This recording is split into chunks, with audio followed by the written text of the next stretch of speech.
Good evening. Good evening. I'd like to call the meeting to order. Today is Monday, November 25th, 2019.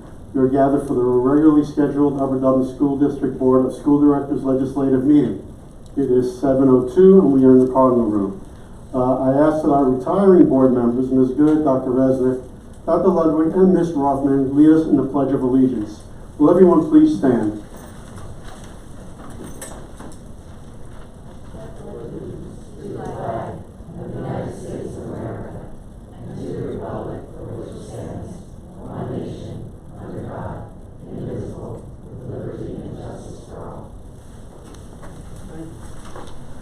Thank you.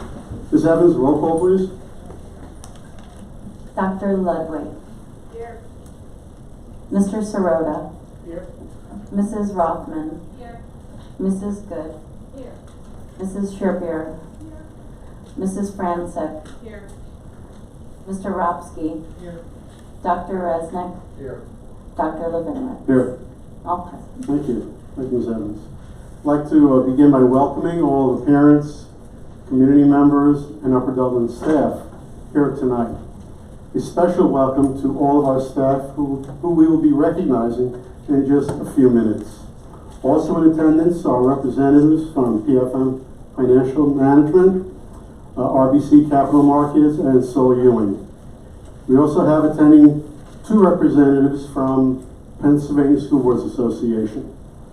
PSBA was founded in 1895. Next year they'll be celebrating their 125th anniversary. Has a rich history. It's the first school boards association established in the United States. Pennsylvania's 4,500 school directors become members by virtue of election to their local board. The board joins as a whole. Membership in PSBA is by school district and other eligible local education agencies, such as intermediate units, career and technical schools, or community colleges. Over the past several decades, voluntary membership by local school entities has been virtually 100%.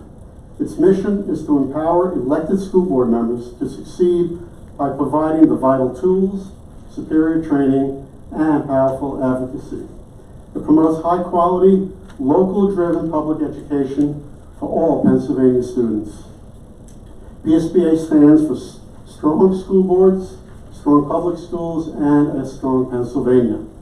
Here tonight from PSBA is Ms. Karen Devine, who serves as both Director of Member Services and Member Services Manager for our section, which is Section 8. We are also honored to have in attendance Mr. Nathan Maines, who since 2013 serves as the CEO of PSBA. Thank you for joining us tonight, Nathan.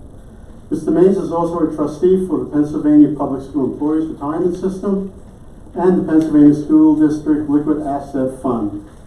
Tonight, in addition to Daniel's Student Government Report and Dr. Yanni's monthly Superintendent Report, we have three presentations prior to our regular agenda tonight. Also tonight is the last board meeting for 4 of our directors. Vanessa Good, Michael Resnick, Joan Ludwig, and Sarah Johnson Rothman. They represent nearly 38 years of experience serving our district and school board, and they will be greatly missed. Personally, we started out as fellow board members, but are now close friends. There will be more said about our 4 colleagues as we progress through tonight's agenda. Daniel is very involved with our amazing high school theater program.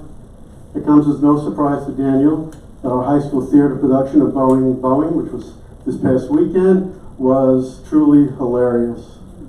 So, Also, Daniel was involved in the Upper Dublin High School mini-thon that occurred Saturday. I'm sure Daniel will have more to say about that event and the success of it. So I'd like to now turn the meeting over to Mr. Kaplan, who will present the student government report.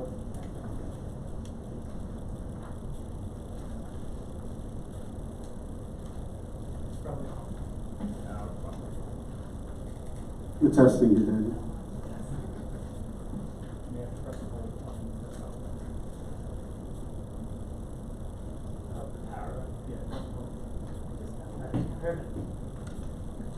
Thank you, Dr. Lubinowitz.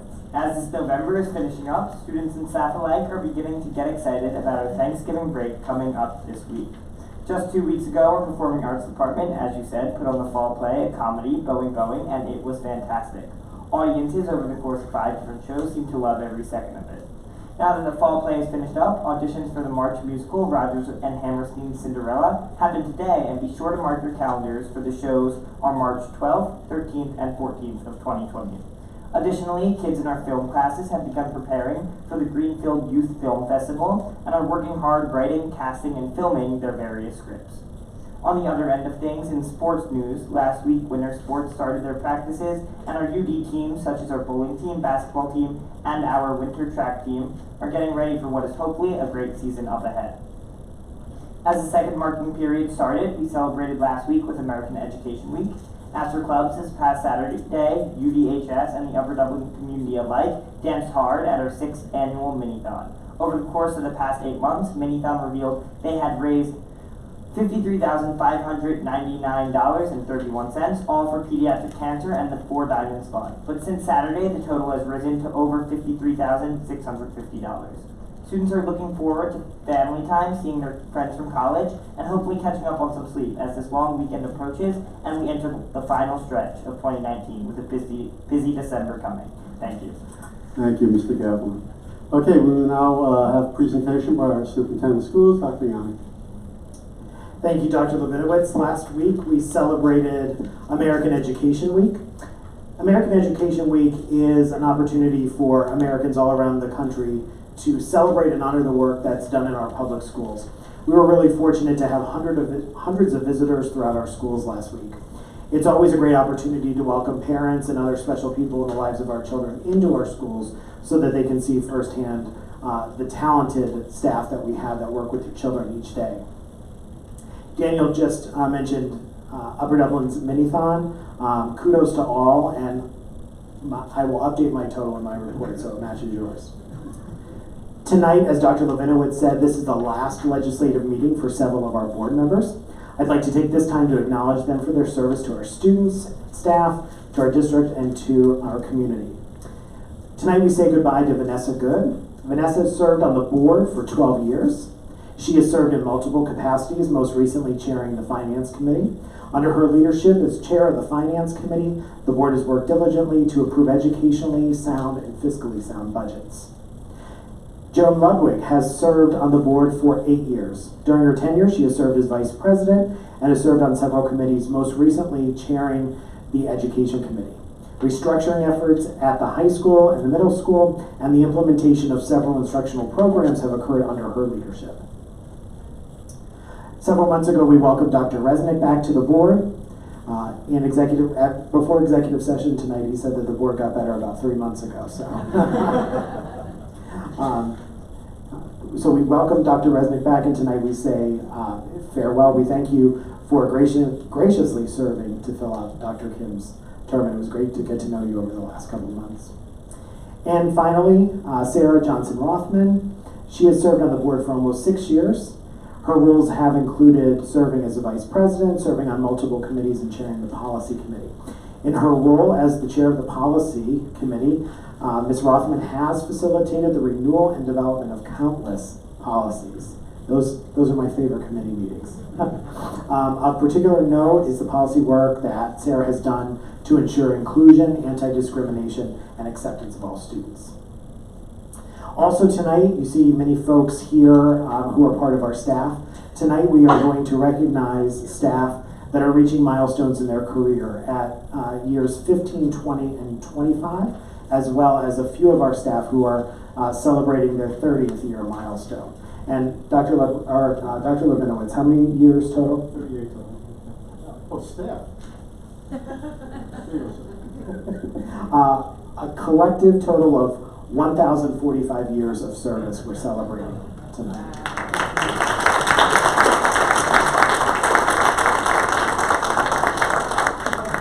Tonight, I'm also asking the board to approve the school year 2021 calendar. School will start after Labor Day next year, despite the lateness of the holiday. There are fewer early dismissals next year, and they have been, the ones that are on the calendar have been devoted to parent-guardian conferences as well as professional learning. We are going to be utilizing 4 Act 80 days next year for professional learning. And graduation will be held on Wednesday, June 9th, 2021. The rain date is June 10th, 2021. If you looked at the agenda over the weekend, you saw that there was a second rain date that extended the possibility into the following week. But we have taken that off the calendar. So, what's that? Rain day, inclement weather. Did I say snow day? Oh, okay. Yeah, apparently. Tonight also the board will take action to approve the Act 93 Administrative Compensation Plan. In our district we have multiple labor groups. This is the third largest labor group. The Act 93 agreement covers directors, principals, assistant principals, supervisors, and our school psychologists. If you've been over by the Sandy Run Middle School site, you will see that the footers for the classroom wing of the building are being poured. The site is changing almost daily. Please stay tuned to the Building Our Future page to stay informed about the progress being made on our construction site. Don't forget to stay updated with all district happenings by looking at the district calendar, and I wish everyone a wonderful Thanksgiving break. Okay, thank you, Dr. Yanni. We are up to the presentations. We will do the first 2 presentations, and then we'll take a short break so that the staff can go home and do some grading of papers or just relax, get ready for another exciting day tomorrow. And lesson planning, of course, yes. So we'll begin with the Pennsylvania School Boards Association honor roll. Ms. Devine? Thank you. It's our great pleasure to be here tonight. I'm going to start with just a quick PSBA update, and then I'm going to pass it over to Nathan Maines, and he will present the honor rolls. So I brought leave behinds for each of you that you can take a look at later at your leisure. The packets include information on the services that we are working on now, the programs, information on the required school director training, and on all of our live events that are coming up, including the required school director training. And also, we're always working to provide additional benefits to the members, and I brought some of these publications with me tonight. The Year of Learning includes all of the education and training events coming up, all of the online learning available to the members. The Essentials of School Board Service, this has been updated as well, and the School Board Secretary's Handbook as well. And I brought a copy tonight, and that has been updated as well. Some other things that we work on, PSBA's Equity Services. We have a section of our website dedicated to that. Free crisis communication support to the members. Our Success Starts Here campaign. Keep sharing those wonderful stories about the things you are doing in your public schools. And also we have a website called pacharterchange.org, and we also have an alumni forum. So for those of you who are leaving the board, we hope you will consider joining that forum. And at this point, I would like to pass it over to Nathan Maines for our very special presentation. Good evening. Appreciate the opportunity to be with you tonight. Knowing that you have 4 board members departing tonight, I think it's important for those that are here from the public just to understand the impact that school directors make every single day. And I'll readily admit I'm a little biased, but these are folks that are locally elected, that serve with no salary, no compensation, unlike many other locally, regionally, and state elected officials, and in large part manage budgets far in excess of any other governmental entity across the state. Taken in total, school districts across the state are responsible for more spending than just about any other government entity in the Commonwealth of Pennsylvania, including the Commonwealth of Pennsylvania. So these are folks that give tirelessly. You see them here a couple of nights a month, but I know in many cases there are innumerable committee meetings, other gatherings, and they serve on other boards. So on behalf of school directors across the state of public education, I want to join in thanking all four of you for your service to public education at this school board. Thank you very much.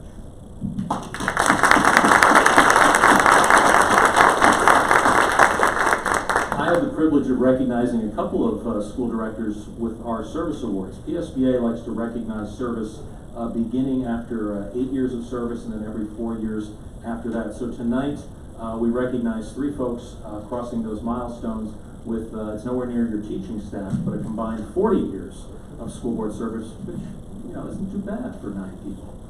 So first off, for 8 years of service, recognizing Joan Ludwig. Joan.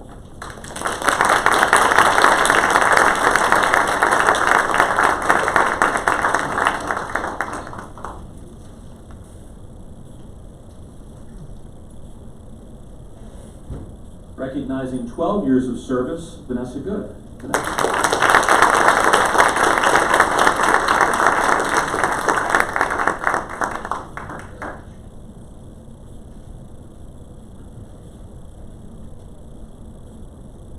And finally, it's a special privilege for me to present a certificate for 20 years of service, and also to somebody who has been deeply involved in PSBA over the last several years as a sectional advisor, a member of our board, our vice president of the state board this year, and come January 1st, we're going to borrow a little more of his time from all of you as he becomes our president-elect for 2020, and then automatically becomes president of the State Association in 2021. So I'm privileged to present 20 years of service to Dr. Levinowitz.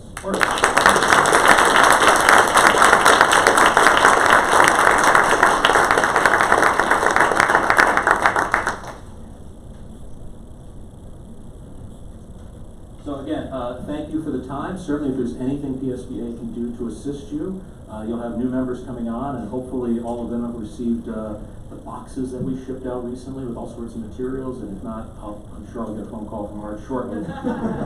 So I'll look forward to that. But thank you all very, very much. Thank you very much.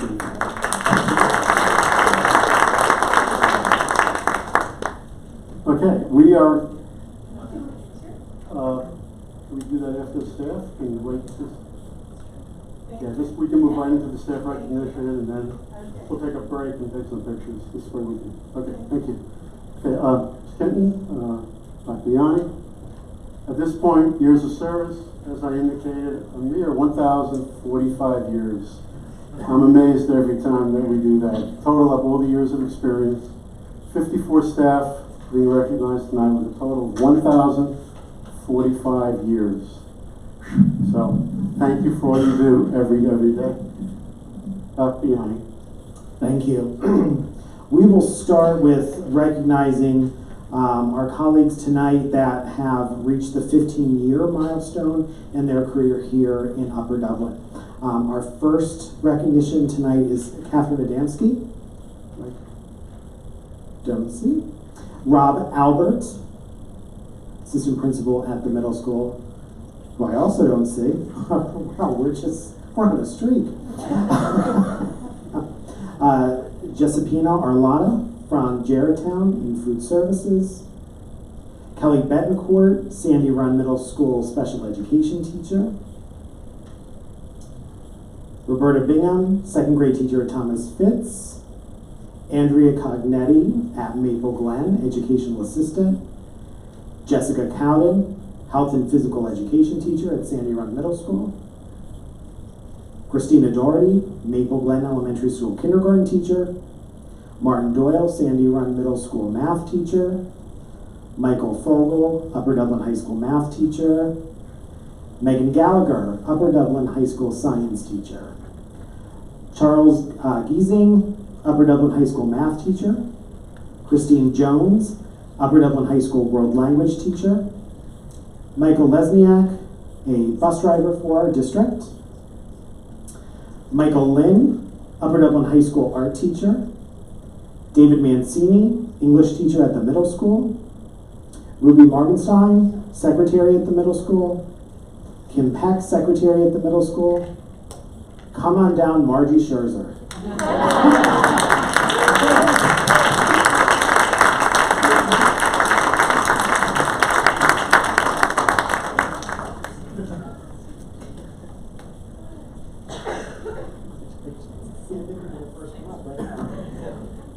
Alexandra Shiksta, high school social. Wait a second, I think we want to be recognized by the board. Mark, can you just walk? Oh, yes.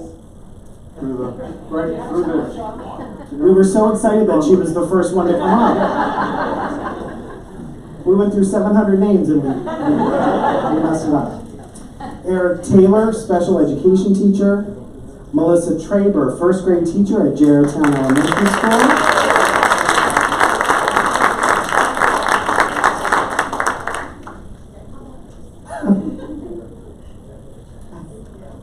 Edward Wall, health and physical education teacher at Upper Dublin High School.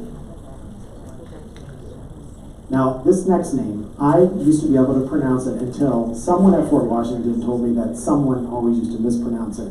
So, Lauren Weinberg, secretary teacher at Fort Washington.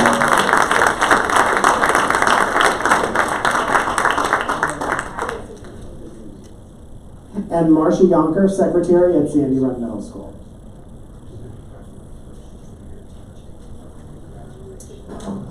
Moving on to our colleagues celebrating 20 years of service. Joshua Altman, health and physical education teacher at the middle school. Aurelio Arroyo, custodial supervisor at the middle school. Samantha Connolly, librarian at the middle school. Mary DePaul, librarian at Fort Washington Elementary School.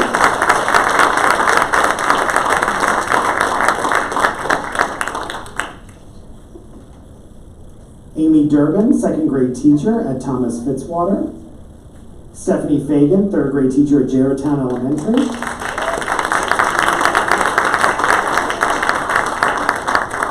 Tracy Gaddy, high school custodian. Judith Grove, secretary at Thomas Fitzwater Elementary. Jessica Ippolito, English teacher at Upper Dublin High School.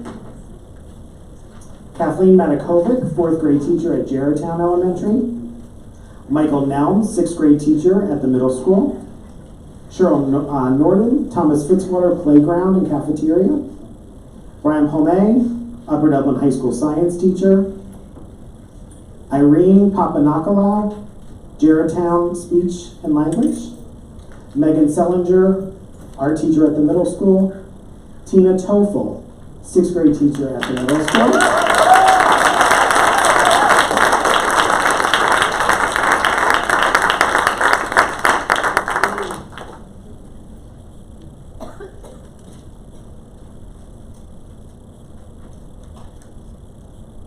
And Paul Vandegrift, high school social studies and English teacher. Moving on to 25 years of service. Michelle Hendricks, fourth grade teacher at Fort Washington Elementary. Percy Herder, Thomas Fitzwater custodial supervisor. Brad Lieberman, technology coach for the district. Elizabeth Michaels, Thomas Fitzwater instructional support teacher.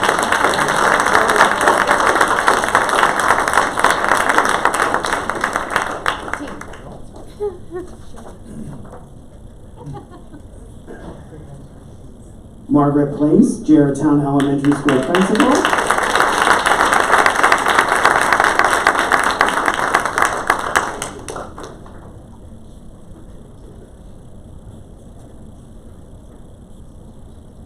And Jennifer Tully, high school art teacher.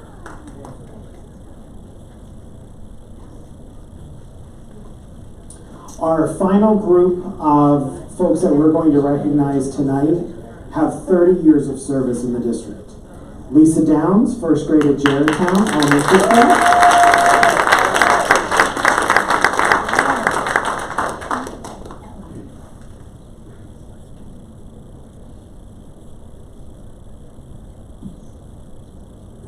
Deborah Einhorn, guidance counselor at Fort Washington Elementary. Nancy O'Leary, secretary at Upper Dublin High School. Donna Poland, grade 2 teacher at Geraldtown Elementary School.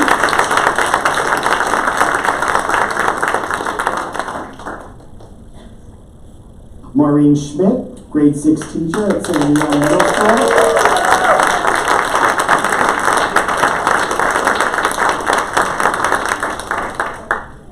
She just told me to watch myself.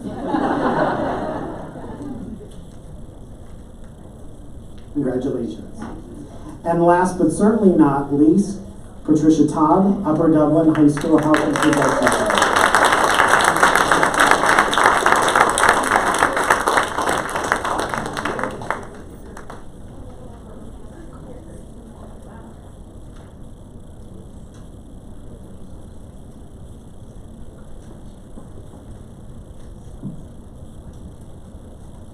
Let's have one big last round of applause for all the folks who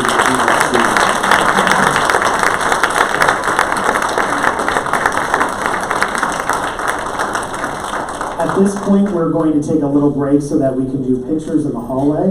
If we could have all of the folks that we recognize tonight for years of service, and also board members recognized by PSBA tonight. And we'll be back in about 10 minutes.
Where'd the time go, you know?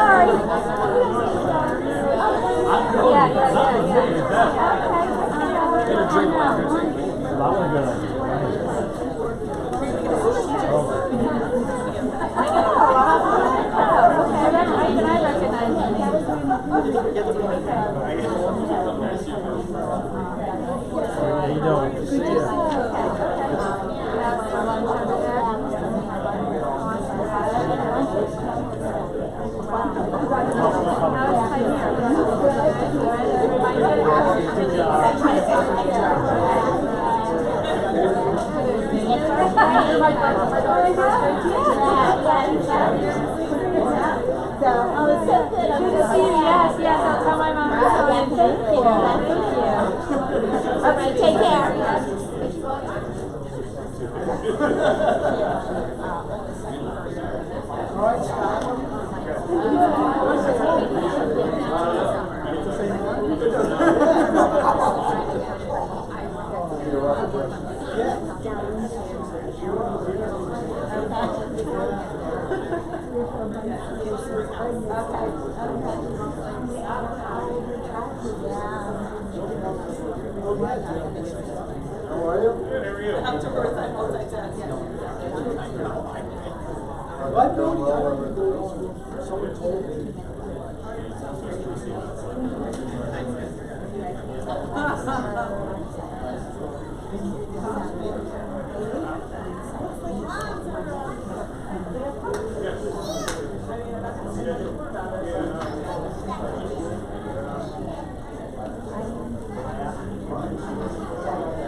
I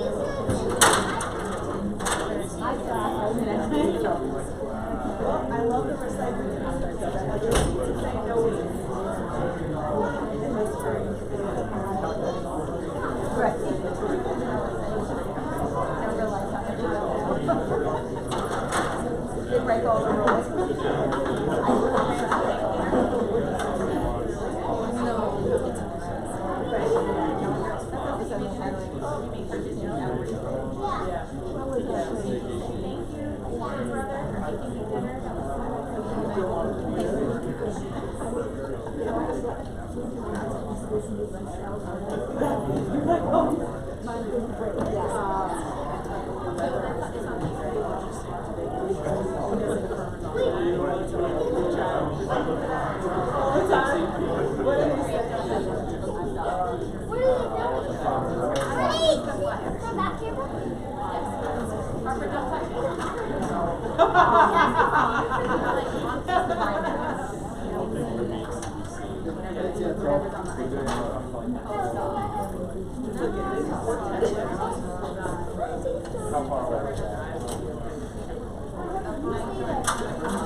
Okay, will everybody please take a seat and continue our meeting.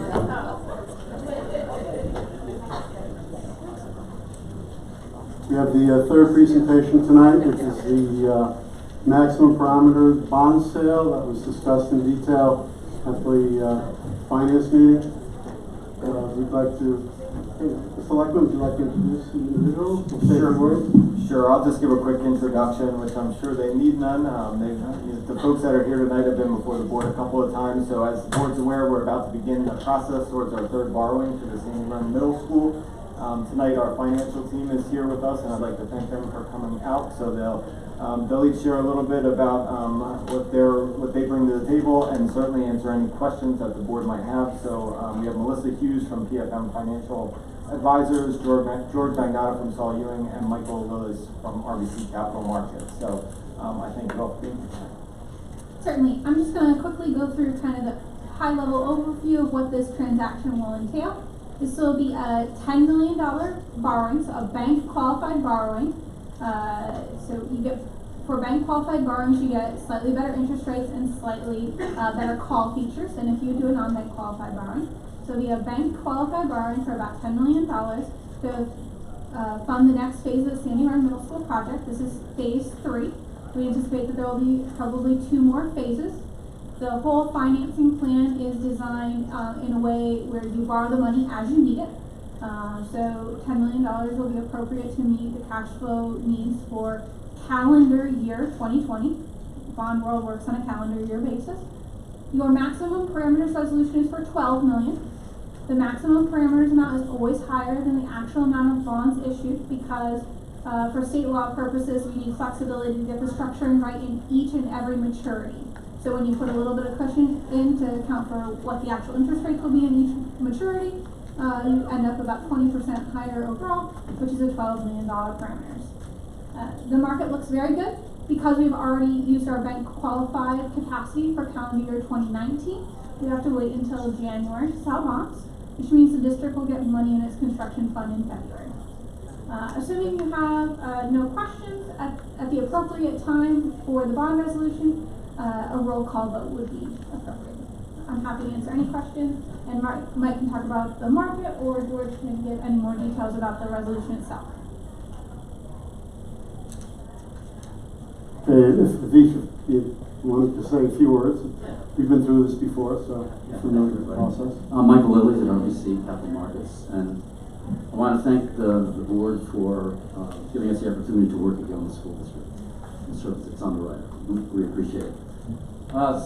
As Melissa mentioned, the market is very favorable right now. It's about a third of a point above the all-time low, which occurred in August. So that's good news. And a few things that are affecting that is inflation is still very low. It's below the 2% milestone that the Fed is targeting. There's still some concerns about the economy locally and globally. That helps to keep rates down a little bit. And some of you may have probably, this will probably sound familiar to a lot of you, but the tensions in the sort of the trade situation between China and this country is tending to keep rates down. The more positive that looks, rates start drifting upward, and the more negative it looks, it starts going downward. One of the other factors that affects where rates are is the supply of bonds in the marketplace. Right now, with a low interest rate environment, there's a lot more bonds coming to market than we've seen in a long, long time. And you would think that might negatively affect rates.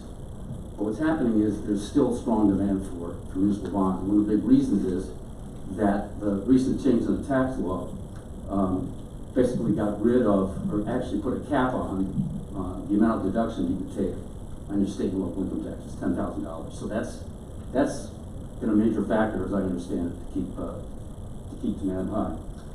One last thing I'll mention is right now we're targeting having a sale in January, and I'm going to say that many times the beginning of the year, January, February, is a good time to go on the market. Supply tends to drop significantly typically. So all in all, it's a very good time to go to the market now and the foreseeable future. I'd be happy to answer any questions if you have any. With that, George. Good evening, thank you. George Magnatis, all you. In front of you is a resolution that puts in legalese what Melissa essentially said. It's a parameters resolution. It enables the underwriter to strike the market when it's hot between now and the next several months. It enables us to file the debt statements and all the other documents that need to be filed with Harrisburg to get Department of Community and Economic Development approval, to put an offering document on the street, so forth and so on. Question? Okay, any questions from the board? Okay, I see none. Again, thank you very much, and we look forward to hearing the good news. End of January, we should hear from you, or maybe Beginning middle. We're Beginning hoping middle. to get you out pretty well with the beginning of the year. Excellent. Thank you. Thank you so much. Thank you. Okay, at this point, we are up to our first community input. This is an opportunity for community input for action and presentations included on the agenda only. And 4 minutes, state your name, where you reside in the township. And I think I see somebody at the podium now. 4 minutes. Is that Hi, hello, I'm Marty Barrett from Fort Washington. Administration, staff, board members, community members. I'm here under the guise of presentations to praise.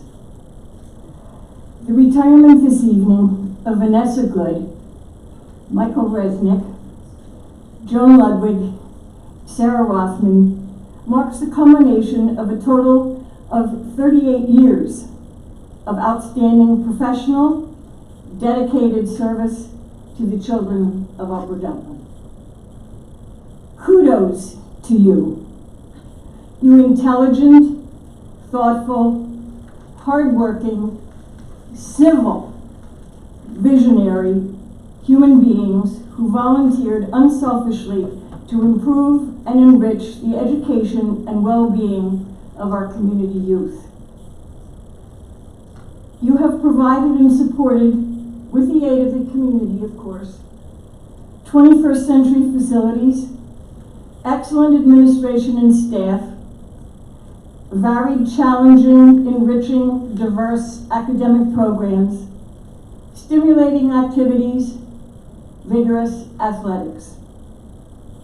I had the greatest pleasure of working with Michael and Vanessa for years on the school board and sharing some exciting projects, such as the building of the high school.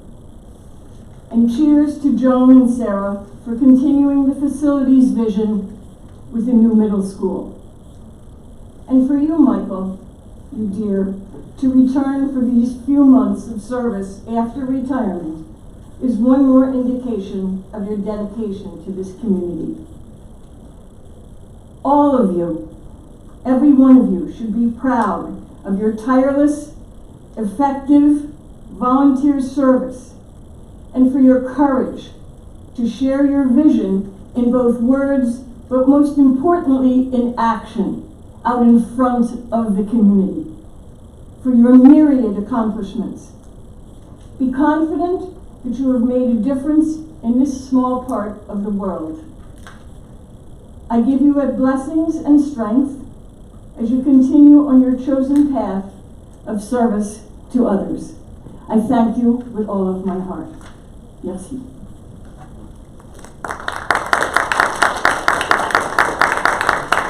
okay?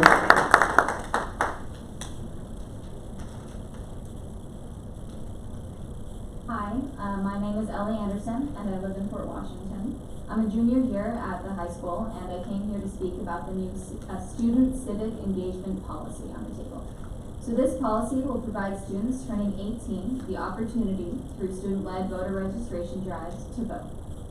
In addition, the district will provide information about voting rights, political parties, and other pertinent information about the electoral process. This is something that our high school has been lacking. While we are taught about democracy and civics in our social studies classes, to date there has been no real attempt to encourage students to follow through on what they've learned. Learning about democracy in our history classes and taking part in it are two very different things. Those who vote from an early age are likely to continuously do so, and voting is crucial to protecting our democracy and to exercise our constitutional rights. We know that there are many issues that we have to work hard to solve, and we can no longer sit on the sidelines. My generation cannot take our rights or our democracy for granted. In my classes, that's one of the many things we learn. Use your voice and take what you've learned to make a difference in the world. It's a matter of civic engagement as well as engagement in our everyday lives. I'm someone who cannot wait to vote, and I'm very excited for the day when I can. It's not a matter to take lightly, and it's heartening that our board understands that. I'm deeply interested in civics and our government, although I'm aware that isn't the case for most students. This policy offers a chance to not only register us to vote, but to provide more education as well. These drives are something I would love to be a part of, and I really hope that this policy passes. Thank you very much. Thank you. Hi, I'm Megan O'Halloran, and I live in Willow Grove. I am a senior here at UEHS, and I also wanted to come and show support for the new student civic engagement policy revision. Unfortunately, I know a lot of other students, even friends, who are unsure about their eligibility, status, or the registration process. Voter drives are an important step in having informed and voting high school populations. So thanks again for introducing this important revision, and thank you in advance for supporting it. Thank you, ma'am. Anyone else? Professor, Fort Washington. So, at the end of last Thursday's finance discussion meeting, there were 3 pages at the end of the finance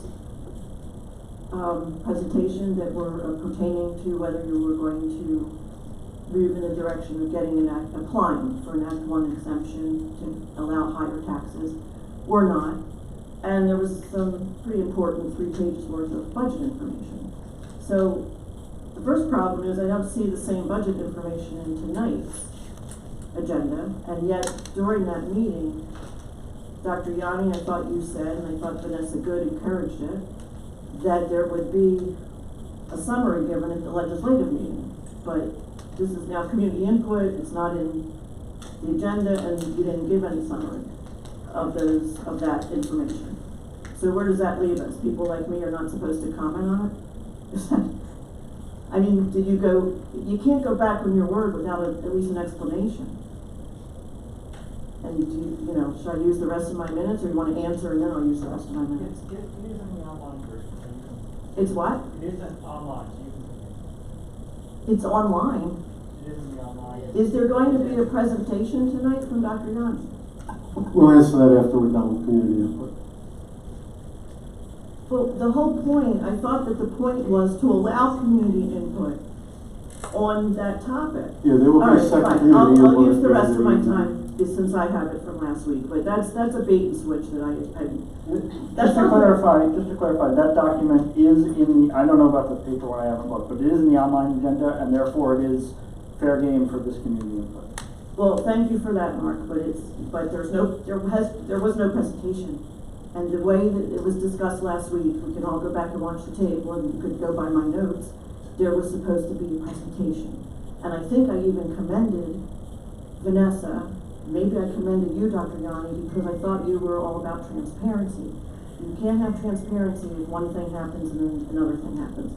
But let me get to my points for the people who are familiar with what I'm talking about.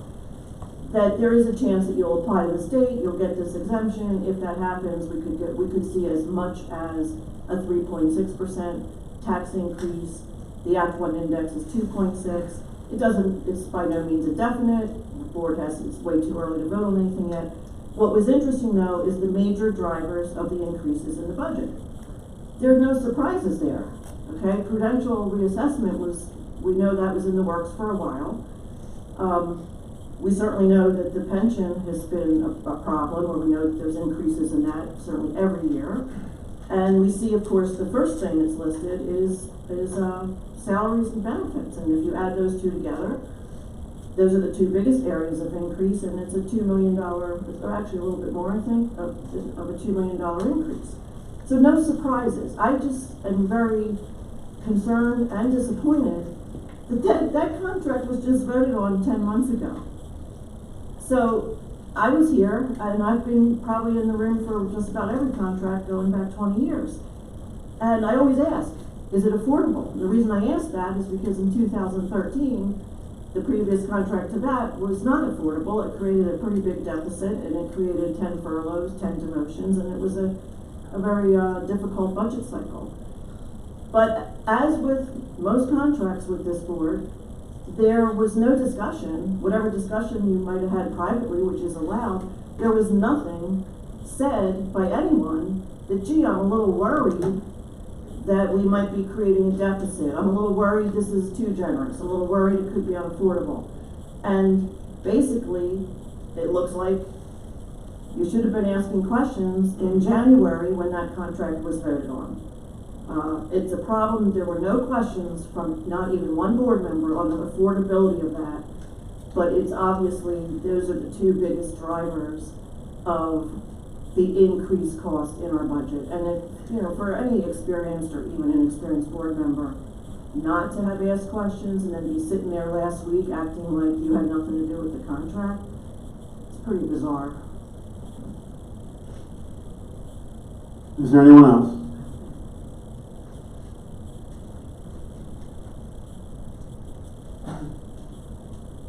Roland Lynn, Fort Washington. I agree with everything Mrs. Brister said. I'd just like to add some numbers to what she said. I'm reading from the financial report that she alluded to. For the next 4 years, we have a 2.6, then a 2, then a 2, then a 2% increase over those next 4 years. Back of the envelope estimation would be that the increase will be 8.66 when you compound it, as it will be, which means a total amount over the next 4 years in increase will be $13,637,000. I happen to be one of the few people in Upper Dublin that actually lives almost exactly at the median point for tax assessment. My taxes will go up over the next 4 years $519, in excess of $519. So I would appreciate it if you did be a little more transparent and tell us tonight what you think about this major driver increases and this financial report. Thank you. Okay, anyone else? There's only one community. I didn't use my 4 minutes. I'm speaking for Joe Shaw. No, I'm sorry, Ms. Allen. I'm sorry, there's a second community input later, I'm sorry. Okay. Okay, seeing no one else, we will close community input. Dr. Yanni, any response? I'll be happy to go back and look at the end of the finance committee meeting after tonight. If I said presentation, I misspoke. I think what we agreed upon was a discussion, and that discussion is listed under 12 Finance Committee Recommendations F, 2021 preliminary budget discussion. So we will be having that during the finance portion of the meeting. Thank you, sir. Anyone else? Mr. Sirota.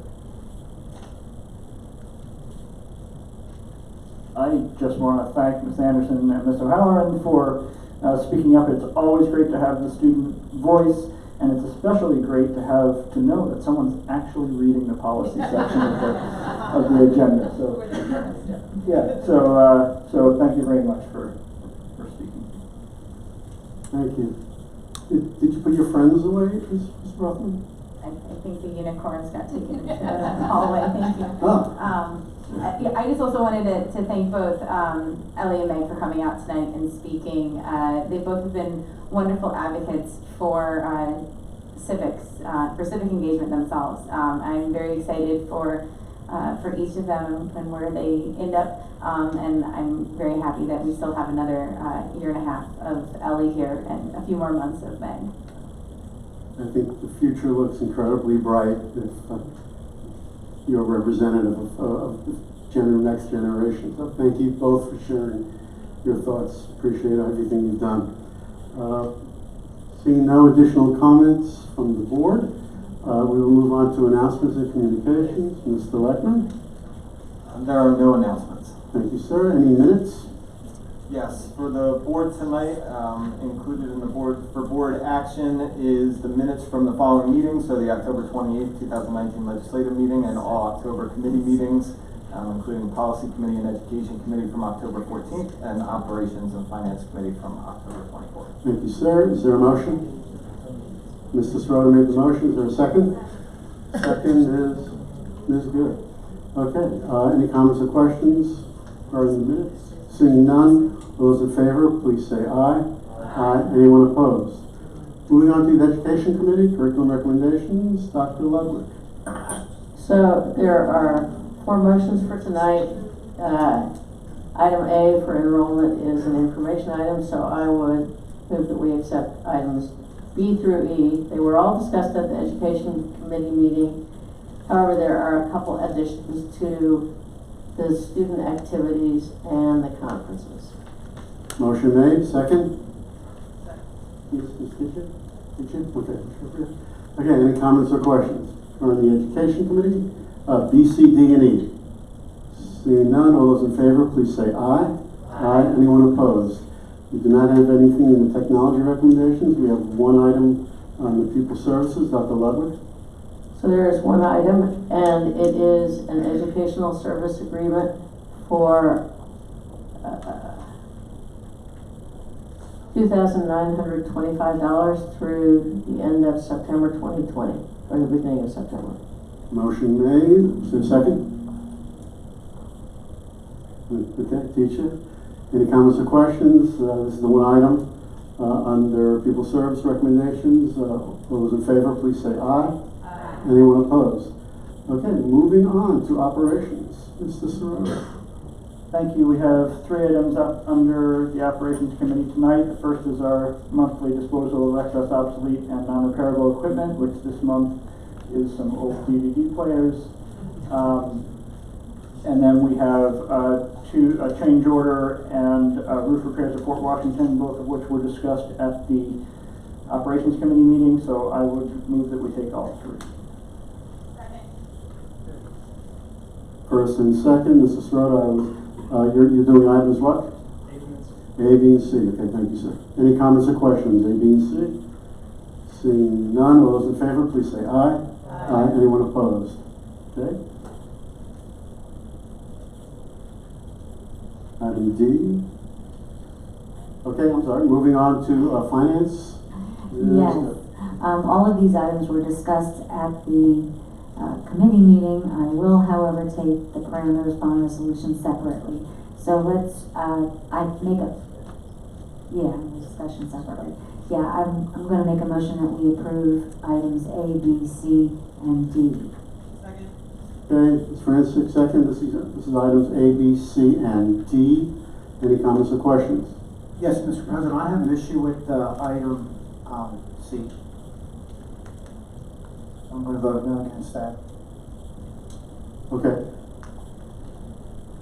Item C, okay. In that case, can we have a motion change to separate item C from items item A and B? And D. Yep. So it would be A, B, and D would be the A, B, and D, yes. Second. Okay. And first and second this motion. Okay, so this is, first we have a motion to approve the change. All those in favor, please say aye. Aye. Okay, and now we will vote on A, B, and D by itself. Is there a motion? There is a motion. Okay, second, Ms. Francis. Okay, this is for items A, B, and D. All those in favor, please say aye. Aye. Anyone opposed? Okay, we are now at item C. Yes, I'd like to make a motion that we pass item C. Okay, second, Ms. Francis. Any comments or questions? All those in favor, please say aye. Aye. Anyone opposed? Okay, we have one no. Okay, moving on to the remainder of the... Yes, so now we have the parameters bond resolution, which I believe we have to take a roll call on. Yes. That is correct. So I'd like to make a motion that we pass the parameters bond resolution as presented to us tonight. Okay, a roll call, please. Oh, we have a second, please. Second. Ms. Francis, thank you. Thank you.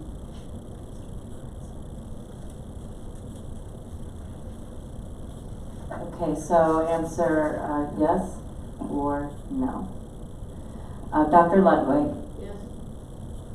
Mr. Sirota? Yes. Mrs. Rothman? Yes. Mrs. Good? Yes. Okay. Mrs. Sherbier? Yes. Mrs. Franzik? Yes. Mr. Ropsky? Yes. Dr. Resnick? Yes. Dr. Lubinowitz? Yes. It's unanimous, yes. Unanimous, okay. Okay, moving on to the left, go ahead. Yes, so the last item is the preliminary budget discussion that was brought up at the committee meeting this past Thursday. We do have a copy of this document here. I don't know if the audience does or not, but we're looking for conversation about, or discussion about this, the recommendation by the administration whether or not to do the Act 1 opt-out resolution or to apply for an exception there for, this would be for special education purposes. These two items are listed in the memorandum that we have in front of us. Selectman. Yeah, so I'm happy to give a quick summary of what we reviewed at the Finance Committee meeting. I certainly will acknowledge, just so we're all on the same page in the room today, we did notice that it wasn't attached. There was nothing behind that. We attached it. It's not in the paper copy, so it is on the electronic copy. It's in the Finance Committee packet, so it's available.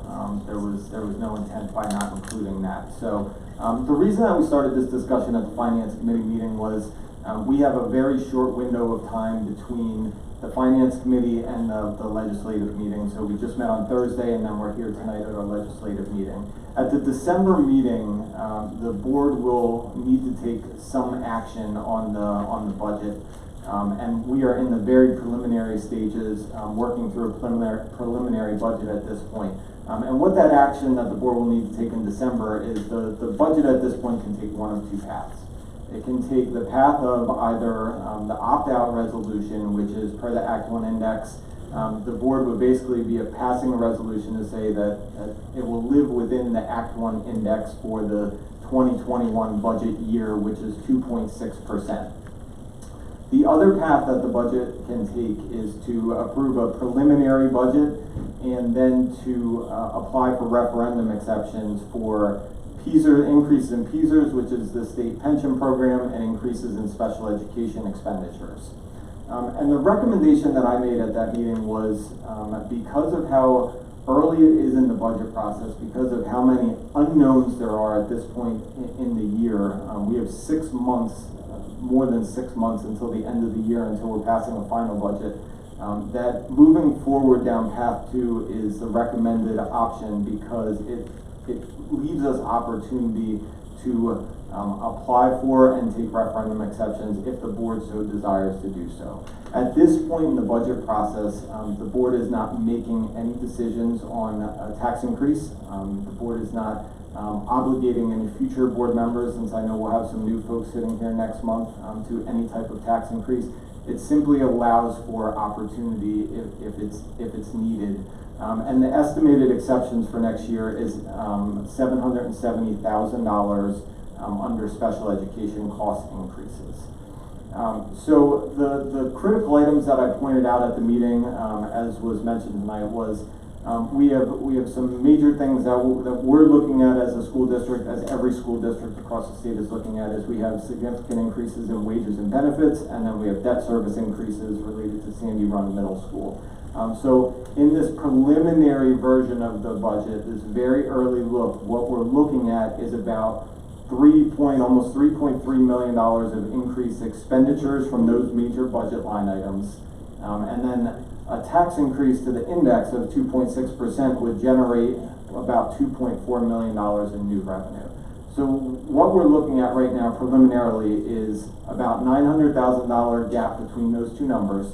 And we're starting out with a deficit, a structural deficit between revenues and expenses of about $1.8 million from the current budget year. So when you put those together, we're starting out around $2.7 million as a deficit between revenues and expenses. So we've just really sort of begun the budget process, and there's 6 months worth of work to be done. But again, my recommendation at this point that I gave to the Finance Committee, and that, again, we're not making a decision tonight. I was just really looking for a little guidance from the board. Is the board open to moving down path 2, which is the recommended option, or is the board really aligned to the Act 1 opt-out resolution? Likewise, as I said at our Finance Committee meeting last week, I am not recommending that the board go to 3.6%, nor do I see myself recommending that even if we do go down that path and end the year with a deficit. One of the things that I did hear loud and clear from the community last year, and it came across in our survey, our community stakeholder survey, was that people wanted to see more transparency around the budget process. We can do a preliminary budget even if the board adopts the opt-out resolution. What doing a true preliminary budget does, it requires us to complete all the PDE forms and requires the board to actually take action on a preliminary budget. So it's very clear to everyone in this room, everyone watching, and everyone in the community where we stand financially. That preliminary budget does not set a final tax rate, it doesn't set a millage rate. All it is a starting point. As Mr. Leckman and I spoke about last week, we are building a needs-based budget. We've been through the first run of our budgets with our directors and our principals, but it's up to the board. Believe me, I'm a big boy. I don't need, if you vote to do the opt-out resolution, that's fine, but I've been very transparent in what I've said, and I do recommend and will continue to recommend that we go down the route of doing a preliminary budget. Thank you, Mr. Leckman and Dr. Yanni. We did make some comments last week, but again, if you would like to say anything from the board, I do have some prepared statements to make, but I'll open it up to my colleagues on the board first. I'm sorry, I neglected to make one comment. I also said at the Finance Committee that as we work through the budget, it's not enough to simply raise taxes. If we're going to raise taxes, we have to look at the expense side of the budget and make reductions where we can in the budget. So I want to be very clear to everyone on the board, in the room, and watching, and to the entire community, that we're not just talking about a tax increase. We would also be looking at what are we doing inside our budget to make good decisions that don't take opportunities away from kids, that maintain our services, and that also provides a fiscally and structurally sound budget. Thank you. Okay, I will open it up to board comments. Dr. Ms. Good first? Yeah, I'll go ahead and start. I won't be here in December, obviously, to vote on this, but I do think that I would support the Act 1 opt-out resolution and maybe doing the preliminary budget in addition to that. I think we've been down that path over the last couple of years and really trying to show the community that we are, in fact, very sensitive to the tax increase that we go through each year, or the budget process that we go through each year. My recommendation would be for the opt-out resolution. Okay, thank you, Ms. Good. Dr. Ludwig. So, in this case, I'm going to agree with Mrs. Good, and I guess often, or in general, I like to support flexibility, which would mean option 2. However, in this case, I think it's flexibility that I would never want to exercise. So, I think that we're better doing the opt-out because that will enforce the discipline of staying within the Act 1 index. Ms. Rothman. Thanks.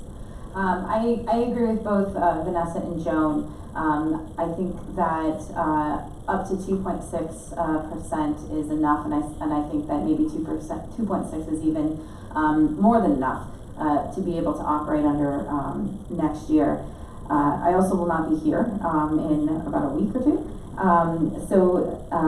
But in preparation for tonight, I did speak to our the school director-elects, and I believe that they share this feeling, and so that's part of why I'm making this recommendation tonight. And I also think it is very important to have as much transparency as possible. So I do believe that having a preliminary budget with all the details is important, regardless of what option the board takes.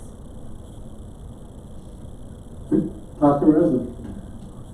I've been pleased that in the recent years there has been a definite trend to lowering the tax increases, and I hope that will continue, but if it can't continue, I would hope that it doesn't reach even the index of 2.6%. So I agree with my colleagues as they spoke, and I would go along with that same recommendation. Okay, thank you. Okay, teacher. I'm not entirely clear why greater transparency can only be achieved if we go with the option 2. I would think that the transparency is also possible if we stick to the Act 1 or the opt-out. So I would definitely support the opt-out option. Okay, anyone else? Zarowski?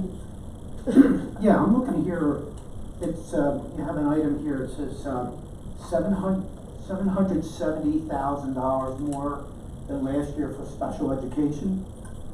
Can you tell me what the percentage is that is up higher than last year's budget? So that's not necessarily the increase in special education expenditures. That's the calculation that we do using the state formula to calculate the exception that we have available to us. So $770,000 would be the incremental tax increase, which is how we would get from 2.6 to 3.6%. So that's not necessarily an increased special education cost. It's the calculation of our exception. Okay, but those funds would be available if we use that as a reason to go above the Act 1. That is the calculation. That is how much additional revenue the board would have access to generate in property tax through millage increase due to the special education increases and expenses. Mrs. Rowe? I'll just reiterate what I said on Thursday and add one comment. I'm also on board with sticking with the opt-out resolution.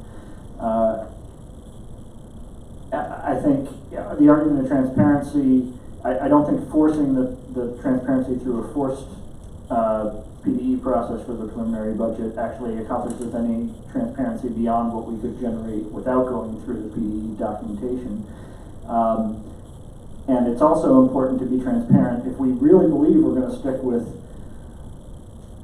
staying below the index, it's more transparent to say that now than it is to say it later. So I think we should be transparent, be clear to the community that our intention is to stay below the index by taking the opt-out resolution and committing to it. Okay, Ms. Francis?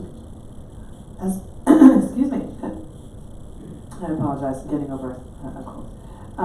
As part of the transparency piece, I wanted to mention too that going forward, it is the aim of the administration and the board to hold a budget town hall meeting coming in 2020 so that as we move forward with any decision, the community can really understand the pressures that we'll be facing and also the hard decisions that we may need to make.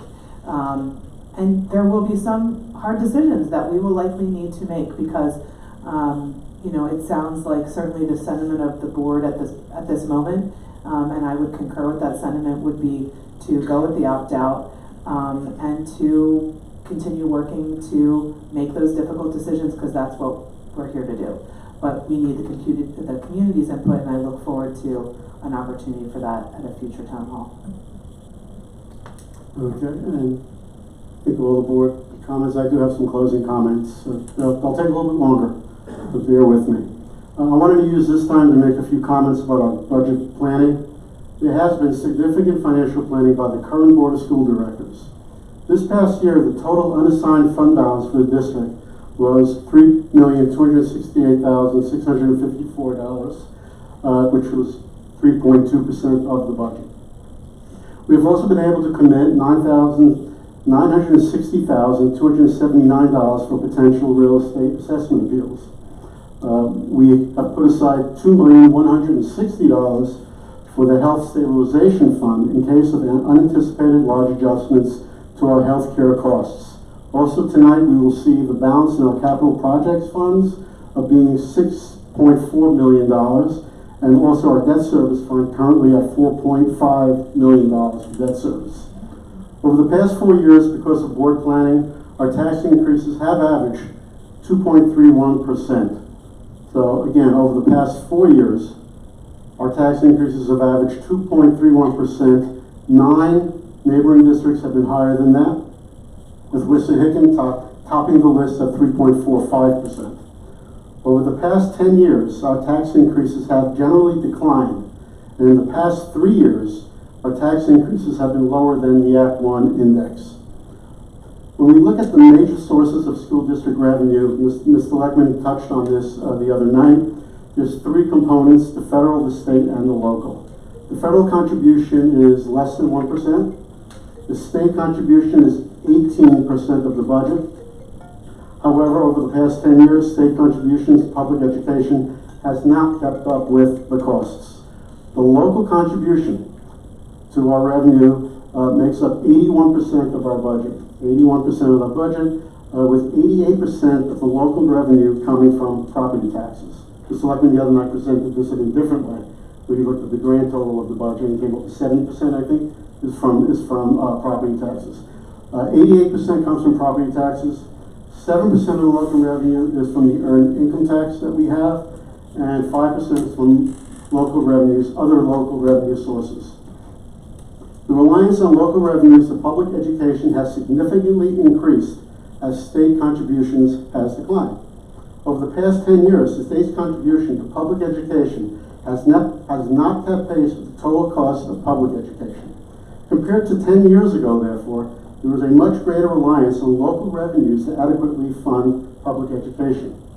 While state and federal funding towards education costs have significantly decreased in the past 10 years, education costs have increased. Between 2008, 2009, and 2017, 2018, the state's contribution towards regular education has dropped from 8.4% to 7%. Same time period, between 2008 and 2009 and 2017, 2018, the state's contribution towards special education has dropped from 21% to 15%. Upper Dublin is not a large district, nor does it have a large commercial tax base. For bigger districts with higher concentrations of commercial property, where that include multiple municipalities, the property tax burden for homeowners is not as great. Wissahickons' real estate tax is lower than Upper Dublin's, partially because its total assessed value and earned income tax revenue are higher than ours, allowing them to generate similar local revenue for much lower property tax rates. Wissahickon has approximately 60% more taxable property and generates approximately 60% more earned income tax, while serving only 17% more students.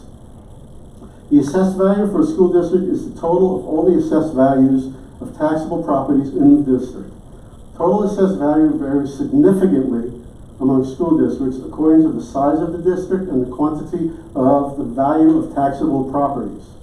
Commercial properties in particular have much higher assessed values than residential properties.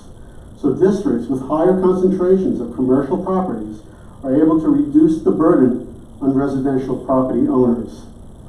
Over the long term, all school districts, not just Upper Dublin, must increase revenue every year to cover rising expenditures, primarily driven by inflation costs that rise primarily driven by inflation and costs that rise faster than inflation, including pension and medical insurance benefits. Given these financial realities, it is naive and irresponsible to promise no tax increases.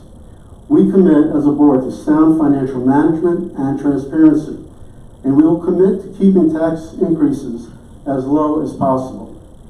In summary, last year we implemented a 2.19% tax increase. I wanted it to be lower, but in good faith, we needed that increase. We clearly cannot lower taxes, but instead most likely will need to continue to increase taxes.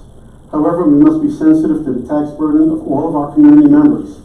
Therefore, I recommend that for the 2020-2021 year, we would start the budget process looking at the Act 1 index of 2.6 and work down from that amount. I support the decision along with my board, along with my colleagues on the board, that we inform the state that we intend to stay below to stay at or below the Act 1 index. Below the Act 1 index, I recommend that the administration proceed with the budget process as if we intended to take the exceptions. If that process results in much greater transparency in the budget process, then let's proceed in that direction. Thank you. Okay, that I believe will conclude the discussion on the 2020-2021 preliminary budget discussion. We are now up to personnel. Ms. Francis. Good evening. We have our monthly personnel report, and we also have, as Dr. Yanni mentioned, the Act 93 agreement. So I'd like to make a motion to approve items A and B. Okay, motion made. Second. Ms. Good. Comments or questions? I would like to take the opportunity to thank the administration, especially Ms. Kitten, for work, and Mr. Leckman for working through the Act 93 process. It is a 4-year contract. We're very pleased about that, and it's early enough, and we work very closely with the Act 93 representatives, and we're very pleased that we've been able to reach an agreement for 4 years on this with the Act 93 staff. Seeing no additional comments, all those in favor of personnel items A and B, please say aye. Aye. Anyone opposed? Policy Committee. Thank you. We have 2 policies and 1 local board procedure for second reading and adoption tonight. That's 004.1, policy 101, and 826. We also have second reading and repeals 116 and 508. And then we also have a number of first readings. 109, we have 2 policies that have 1 XX, so the new policy committee can assign those numbers, assuming they take them up. That's religion in schools and student civic engagement. We also have 237, 7, and 716, pest management. And finally, we have 2 first reading repeals, 231.1 and 110. I make a motion for all of those. Second, Mrs. Rhoda. Comments or questions? So we will not be having the policy committee meeting that was scheduled for December it has been postponed. There won't be one in December. That means the next policy committee will occur in January. Because of that, the first readings that are on tonight will come back on the agenda in the December 16th meeting as repeated first readings. So that way the next policy committee can be discussing those first readings at their first policy committee. Correct. Okay, we have a second on the policy committee recommendations tonight. Any comments or questions? Okay. Yep, Mr. Serrano. No comments or questions? We had a first, we had a second, Mr. Serrano. Right. Okay, I'm with you. Okay, all those in favor, please say aye. Aye. Anyone opposed? Okay, other business. Dr. Ludwig, usually our other business person.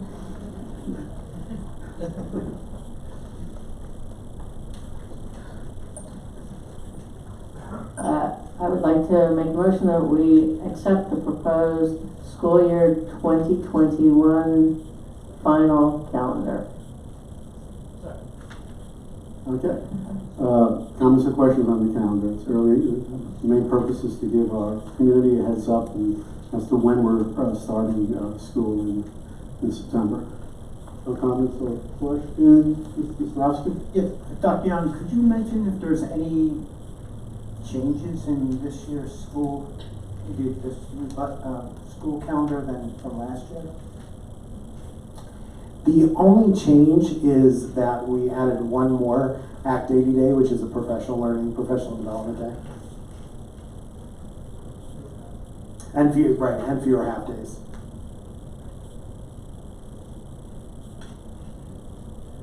Okay, we have first, we have a second.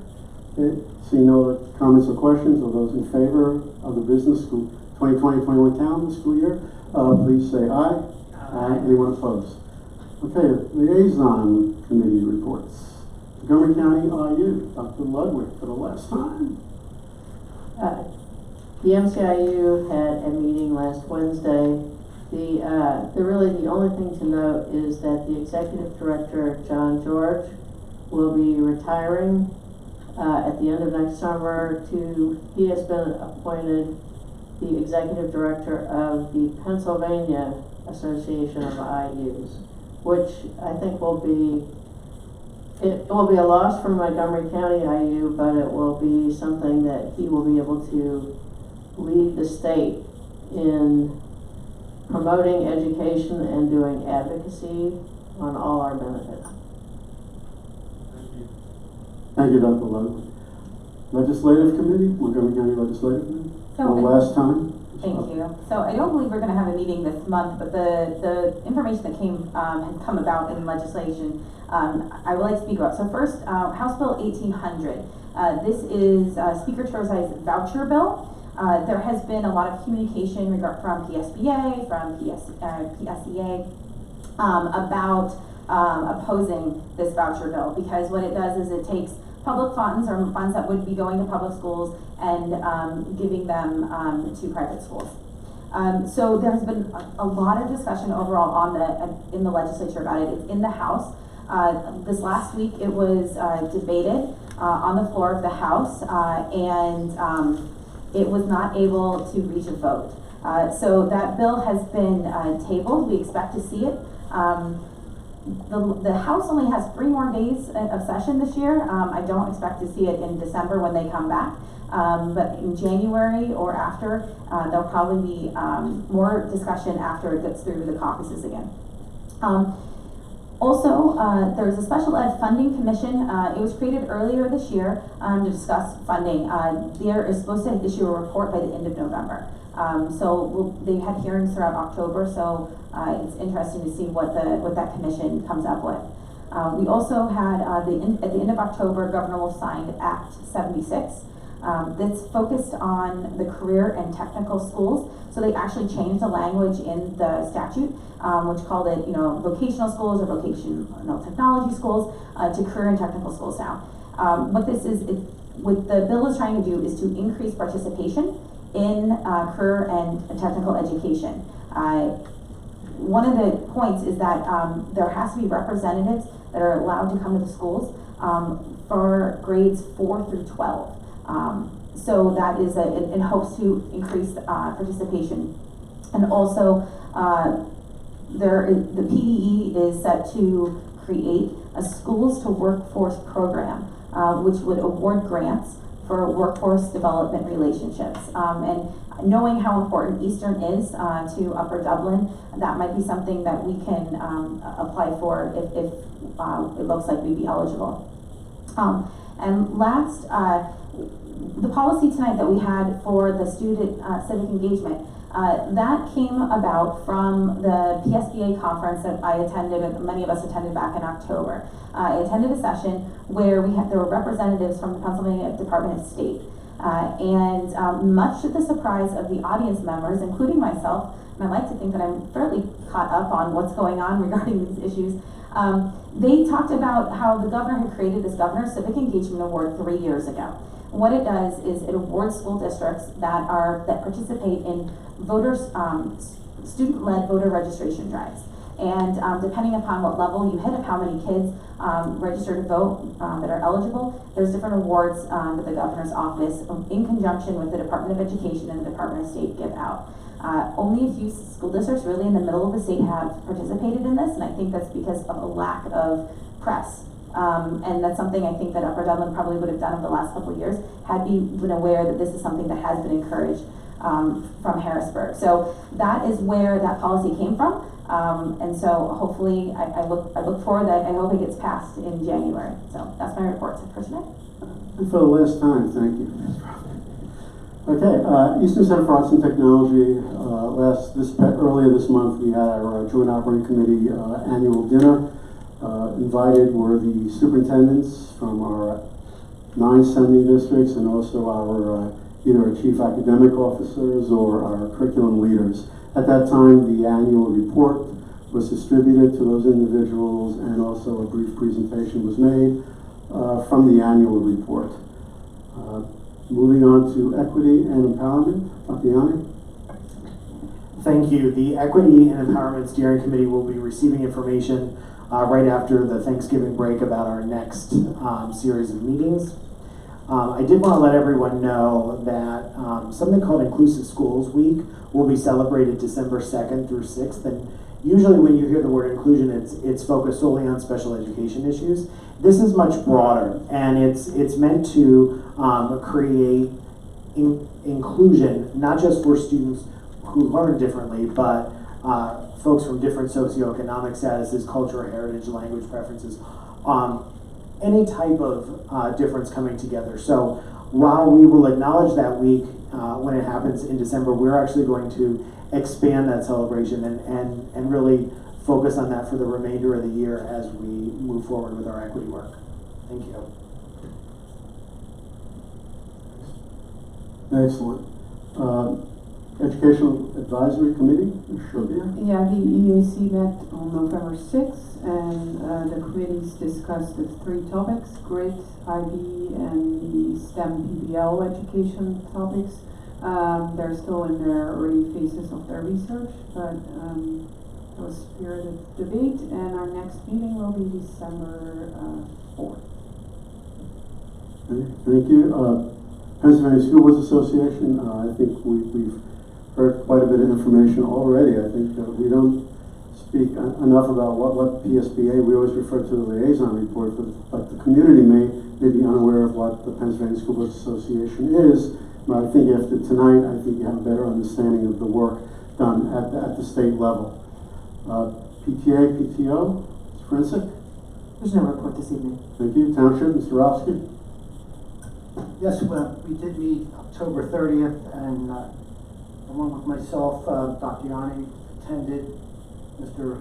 Lichtman attended, Bob Lester attended, Ms. Lohopper attended, and President Art Levitz attended.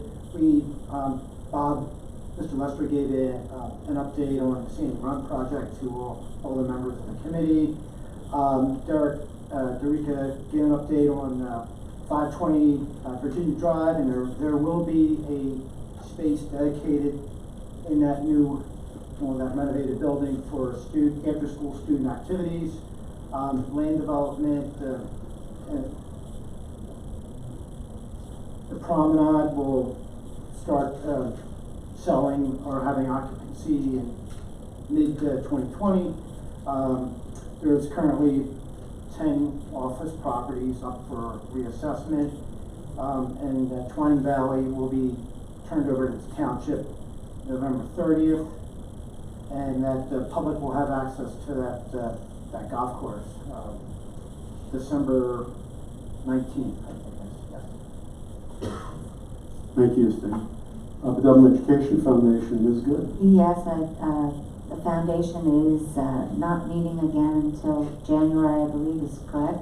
But we're in the midst of our annual appeal and also getting ready, mark your calendars, for March 21st, Monte Carlo night, a great fundraiser and a fun treat to be had by all. That's what the foundation's in the midst of right now. Okay. Mr. Donahue, Solicitor's Report. Yes, thank you. The Board of School Directors met in executive session immediately preceding this public meeting to discuss issues of personnel negotiation. Thank you, sir. At this point, we are at our second community input. Please step up to the podium, state your name, where you reside in the township, and 4 minutes on any topic. Mr. Rennie, Old Fort Washington Village area. Try to get 4 things in quickly. Number one, responding to your comment, the board sets the expenditures require the higher the expenditures, the greater the tax revenues must meet them. I would remind the board that you're the ones that set the expenditures. So therefore, if you're going to set the expenditures, you're the ones that are responsible for the tax increases. Number 2, I couldn't help but notice when I came into the room today that this is designated safe space. So since we're a first-class community school, I hope that you provide warm puppies and good hot cocoa for our poor little darlings that have to come in here to be safe. Third thing, I also just heard just a few seconds ago that we're going to have more revenue from the promenade and a lot more buildings. Space is going to provide revenue for the school board. All wonderful, but except for that when you have more buildings, like we have in the promenade, the school district, the township has decided that we're going to look more like Philadelphia, because that's how they raise their revenues, with bigger and bigger buildings and more space and more people. So at the expense of making Upper Dublin look like Philadelphia, you people will have more money to play around with. Lastly, I'm going to read something from the Wall Street Journal, which expresses my feelings about education, not so much about money. So let me say that my credit goes to Mr. Richard Lamont of Valencia, California. He says exactly what I believe is to be true, and I'll modify his letter slightly to express my own feeling. As a resident of Upper Dublin for nearly a half a century now, I have a few suggestions to improving the school district. Here they are. Go back to teaching reading, writing, and arithmetic and stop trying to turn out woke social justice warriors. Teach scientific biology instead of the politically correct version to make sure that correct version and make sure parents understand what the mandatory sex education curriculum really is about. Let's return to merit grading and show kids their weak spots and build real achievements that they be proud of. Teach real economics and historic destructiveness of socialism. Let's return to civics, the Constitution, respect for the rule of law, and try to do what's best for the children's education in America. Let's teach kids how to think, not teach them what to think. Thank you. Anyone else? My name is Megan. I'm from Willow Grove, and I just want to say I'm a senior at Upper Dublin High School once again.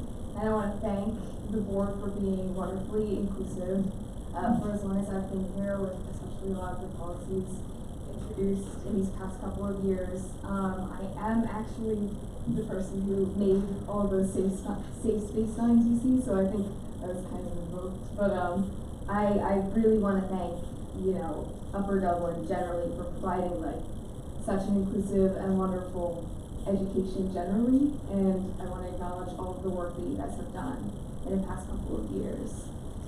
So thanks once again. Okay, thank you. Anyone else? Anita Brister, Fort Washington. Okay, I'm going to try to do this in some kind of order so I don't forget.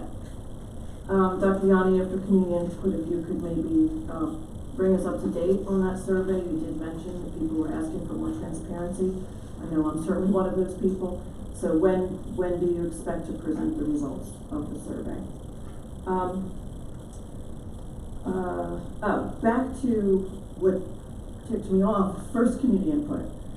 I feel like certain people owed a little bit of an apology to, all right, maybe you thought it was a discussion item, maybe I thought it was a presentation item, you meaning the board members. Not every board member was there last week, by the way. But either way, I thought there was a consensus to review it tonight so that there could be, actually what was said by some board members was, you wanted to review it tonight so that give the new people coming onto the board an opportunity. And I got up and spoke and said, it's also good for the community to have an opportunity. So Mr. Leckman did a quick review, I totally appreciate, but without having those 3 pages of numbers in front of you, it's just not as meaningful. I happen to have it from last week, I'm glad I went. So, but nobody apologized, no board member said, I'm sorry we didn't have it in your agenda. So I just find that to be disingenuous, because you can't really have meaningful input if you don't have the numbers in front of you. Art, a couple of comments on your comments. I guess the first thing is, I would love to know what your source is. Maybe I'll email you about it, or maybe you can just email me, as to how the state funding is going down. Because that just happens to be a data point I look up all the time. And everywhere, everything that I look on shows me a bar graph of it up every year. So if you have something that is different than that, I would just really appreciate your source, because I'd be curious to look at it. Regarding some of the other data points you mentioned, it certainly is true, thank God, that the taxes are trended lower in recent years, thank God, because otherwise we would already be right up there with Cheltenham, being the highest taxed in the district, in the county. I did mention, I think last week, about I've been interested in per pupil spending, and I wanted to know how it compared to the rest of the county, but I actually found out that we're number 11 in the state. I wasn't expecting that. I wanted to know, where did we stand in the county for per pupil spending, and I found out Upper Dublin spends, we're the 11th highest out of 500 districts. That's a bit much. Other important data, it's not just the last 4 years of tax increases, okay? God bless Roland, lived here 50 years. I've lived here 28 years. A house is a long-term investment. I like my house, I like my neighbors, I like the location. I do not like the taxes. The Inquirer article, as I'm sure you're aware of, that looks at the last 10 years, and we were the highest, 45% in our 10-year tax increase out of all 60 suburban districts. For you as a board member to only look at, hey, we've been lower for 4 years, I don't think that's good enough. I think you really should be looking at the whole big picture to say, yeah, 45%, it's not a good reflection on our community that we have leaders that think 45%, the highest out of 60 districts, is okay. So I just think you're kind of missing the forest for the trees, and you took no responsibility for the contract being one of the biggest drivers of the increases. You're blaming the state, and you never clarified what do you want the state to do. Like, should they increase the inheritance taxes? Should they increase the income taxes? How would that go over with the majority of Pennsylvanians? And be clear, if you want the state to raise more money for the schools, it comes from people who live in Pennsylvania. I got it. My time is up. Thank you, sir. Anyone else? One more. Good. Reluctantly, I hate speaking in public. My name is Jennifer Anderson. I'm a parent here. I have 4 kids in Upper Dublin. My daughter Ellie spoke earlier. I have kids at Fort Washington, Sandy Run, and Upper Dublin High School, and shame on me, sir. Please don't address community members. You just a point to address the board. I am Just address the board. standing up to say that I am proud that we are a school district that cares for the safety and security of all of our children, regardless of their race, their gender, their sexual orientation. Every space in the school should be a safe place, and we shouldn't have to put signs up on the door. Thank God we have students who care for each other and protect each other. I'm glad that we are educating our kids to think for themselves, to fight bigotry, and to stand up when they see injustice. I'm very grateful for that.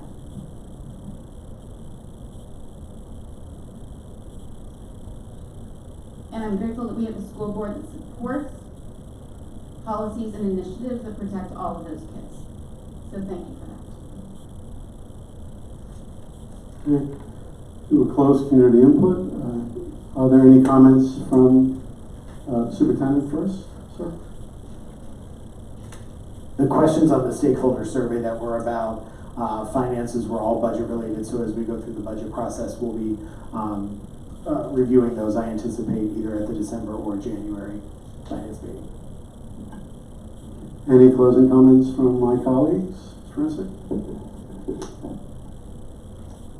I think it is incumbent upon one of us here, and I don't mean to speak for anyone, but I actually feel fairly safe that I can speak for the remaining members of the board when I say that the safety, security of our students is the most important thing to all of us.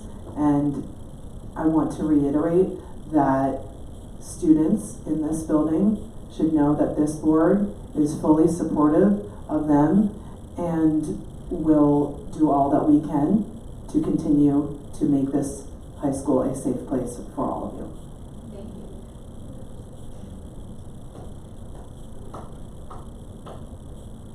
you. Any additional comments? Closing comments from the board? Ms. Rothman? Is Just your closing comment? Sure, why not? I can incorporate multiple things. So it's almost 6 years for me when I was first appointed.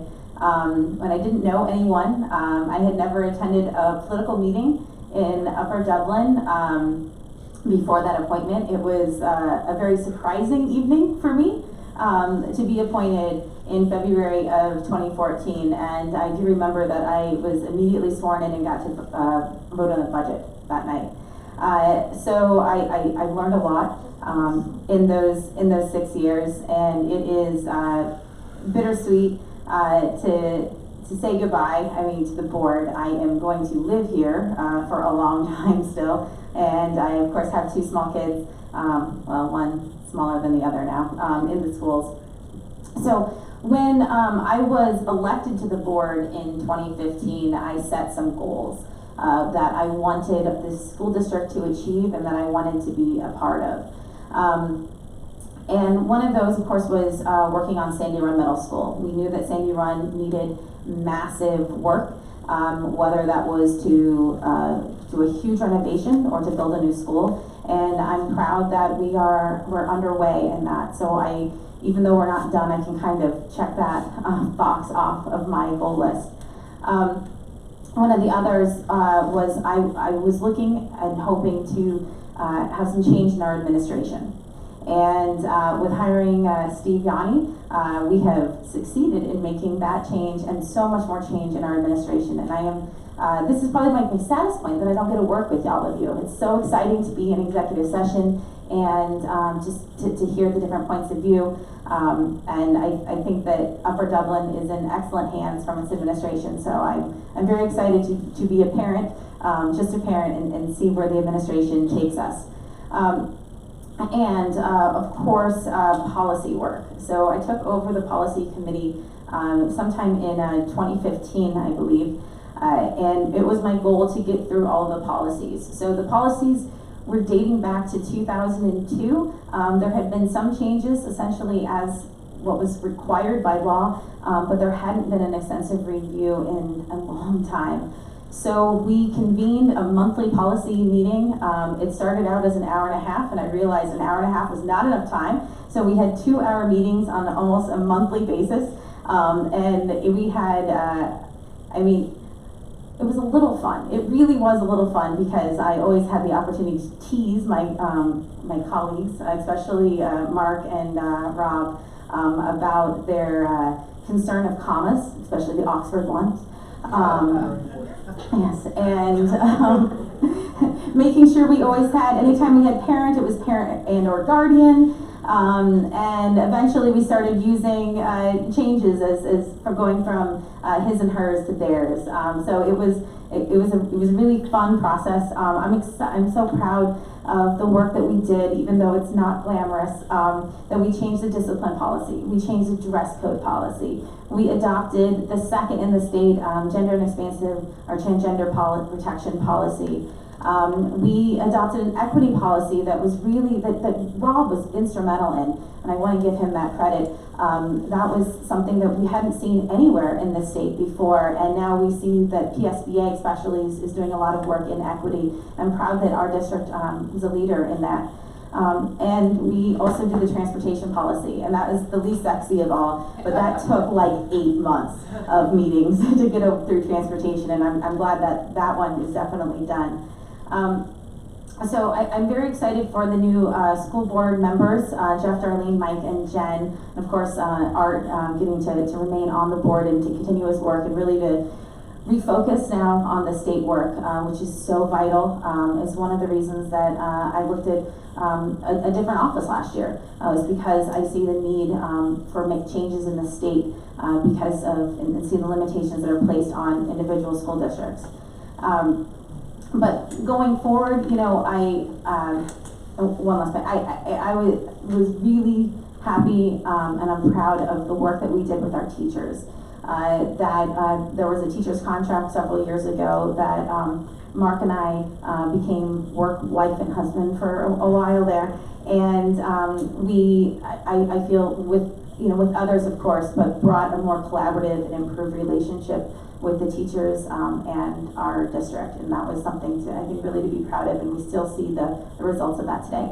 But going forward, I think that, I hope that one of the things that we look for, that the new board looks at, is the idea of inclusion. And just like what Dr. Yanni had said before, not just the word inclusion the way that we think of it in like education speak with special ed, but looking at our curriculum, looking at our culture in Upper Dublin and how inclusive or not inclusive it is.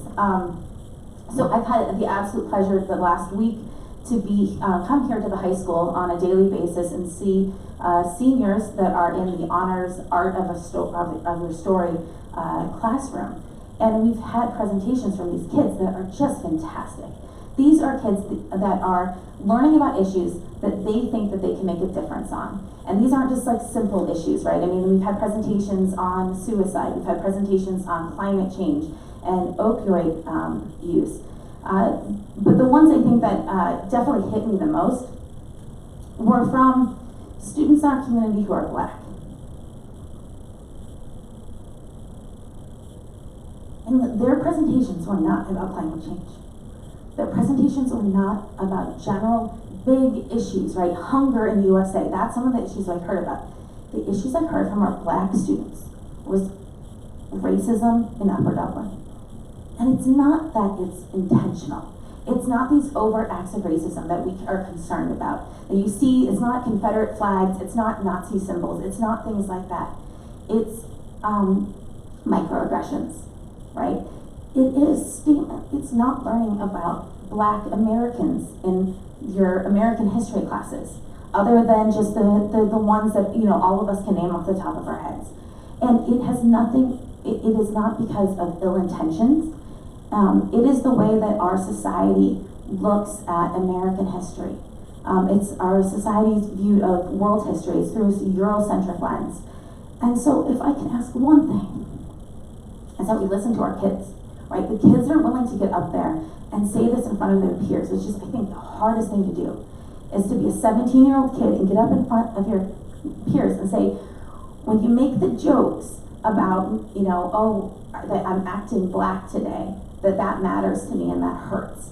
And when the girls say something about how when kids ask them to touch their hair, that matters. It matters to our kids for their mental health. It matters to how they feel about themselves. It matters how they're gonna learn in our schools. And so what I implore the board and the district to do is to look at the culture that we create.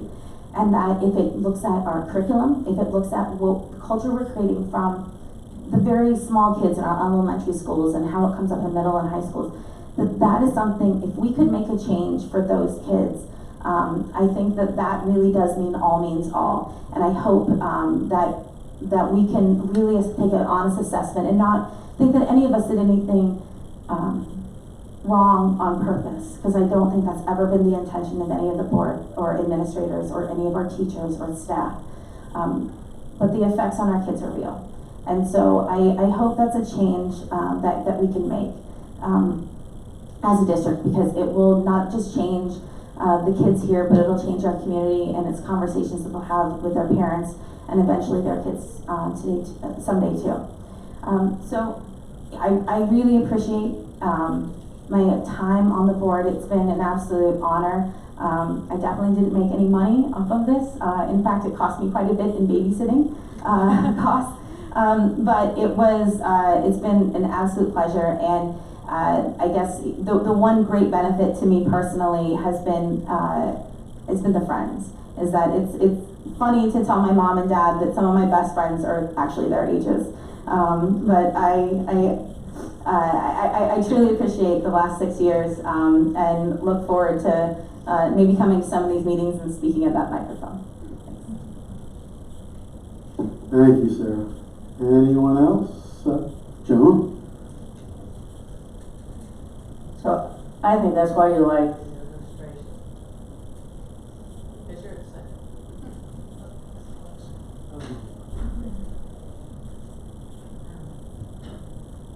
because now you're the same age.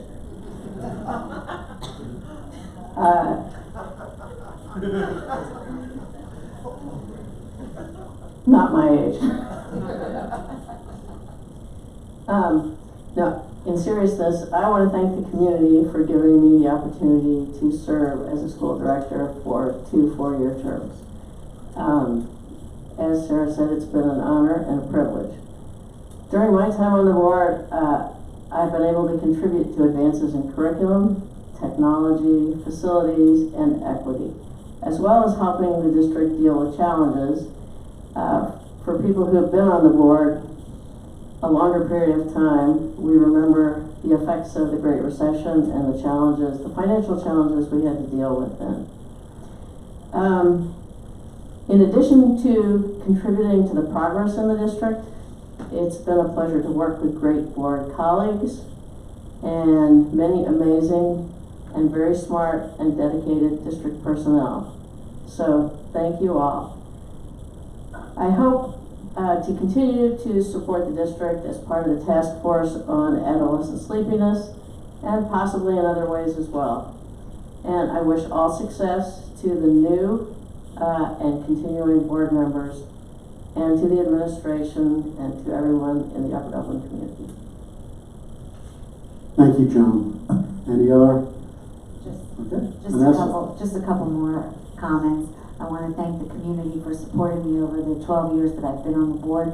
It's really been an eye-opening experience, one that I can say I'm very proud of and thankful for. Even when it was difficult, it was still very satisfying. I'd like to thank the administration and the staff of this community, of this school district, for all of their support as well. And thank you and good luck to the new board members coming on board. We'll be there to support you. If you need anything, just let us know. We're here to help.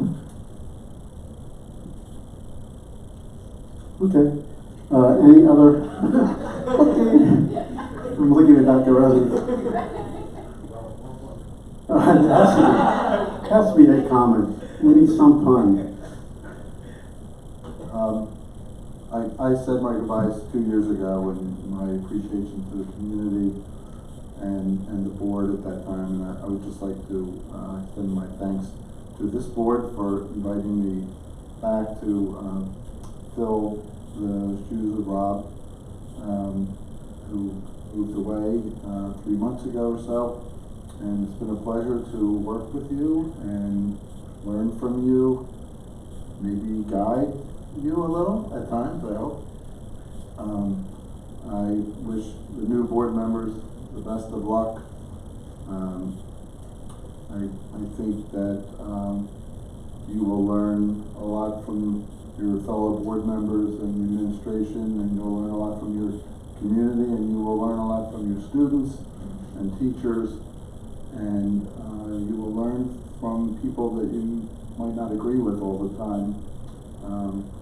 And so I would encourage you to, invite civil discourse and conversation, and I just wish you the best of luck and all my colleagues, and thank you again. Anyone else? Teacher. I'll keep it brief, but I would like to thank Vanessa, Joan, Mike, and Sarah for welcoming us newbies on the board 2 years ago.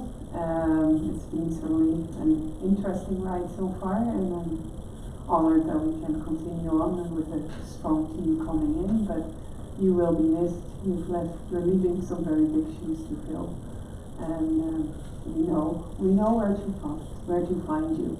To Mr. Lynn, as an educator myself, I would like you to think that we do teach our kids to think. I don't think educators tell the kids what to think, but we can have a conversation on that topic separately. Thank you. Okay. Anyone else? Okay, I don't know how the 4 of you ended up together. Just move the table up. but anyway, Lastly, I think the 4 of us would collectively like to thank you, Art, for your leadership and your guidance and your 20 years of dedicated service to the district and the community. So, thank you. Thank you. Thank you, my friend. Okay, to wrap up the meeting, next Monday is our organization meeting, it's December 2nd. There is no education committee meeting that night, it's just the organization meeting. Operations and finance, we will meet on December 12th.